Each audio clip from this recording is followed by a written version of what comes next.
Welcome to another edition of Swim Easy Speed. My name is Tim Floyd. I am a longtime swim and triathlon coach.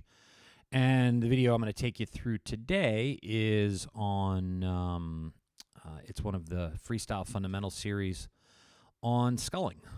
So if you guys aren't familiar with sculling, this is going to be kind of one of these really, really fundamental things that you're going to want to get down and something that you want to fundamentally understand about swimming too. And we'll just kind of take you through the video real quick.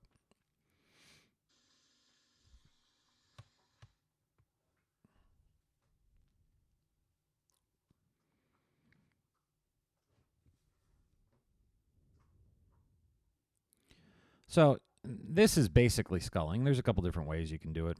For this one, I'm doing it more out in front, over on top of the stroke, but you can move it where, you know, your hands are out here, you're a little bit longer on the water. You can do it on your back with your hands at your side. There's a bunch of different ways that you can scull. Now, this is probably the one that's most applicable for freestyle.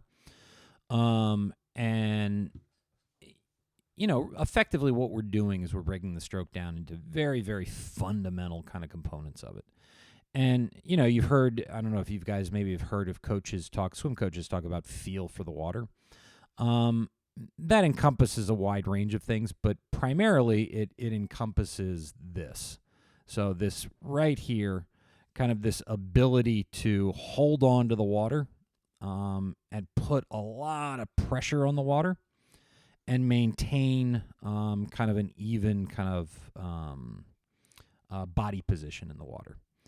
And so, you know, when we look at it here, I usually put a pull buoy on. It's even harder in the endless pool to do this. But, you know, you're trying to engage the core. Here, we'll back it up again a little bit. You're really, really trying to engage the core. And put a lot of pressure on the water. Now, here's the fundamental part that you want to understand.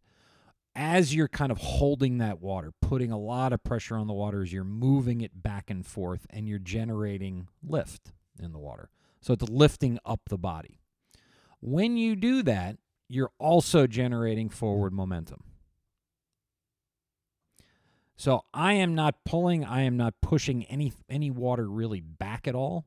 The majority of what I'm doing is generating lift. And I think, if I remember right, the current here was right at around maybe just under 2 minutes 100. So you can generate a lot of forward momentum if you're also generating a lot of lift in the water. And if you're generating a lot of lift in the water, your body position is going to be just a whole hell of a lot better. You're going to get more distance per stroke. You're going to have a much better angle on the water when you pull.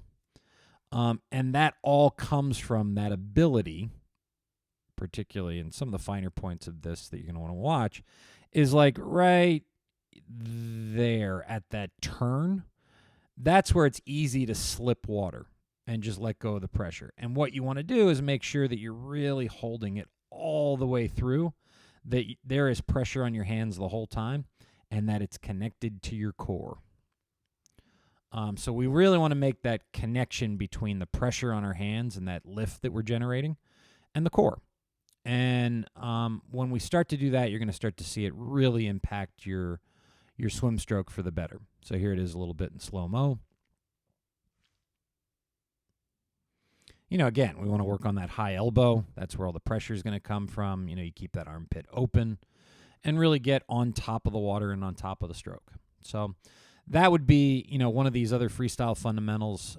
The other thing that it's going to help you is at the start of a race, you're going to find treading water a lot easier. So as always, please like, share, comment, and subscribe. You can find more about us at swimeasyspeed.com or Instagram at swimeasyspeed. As always, thank you for tuning in.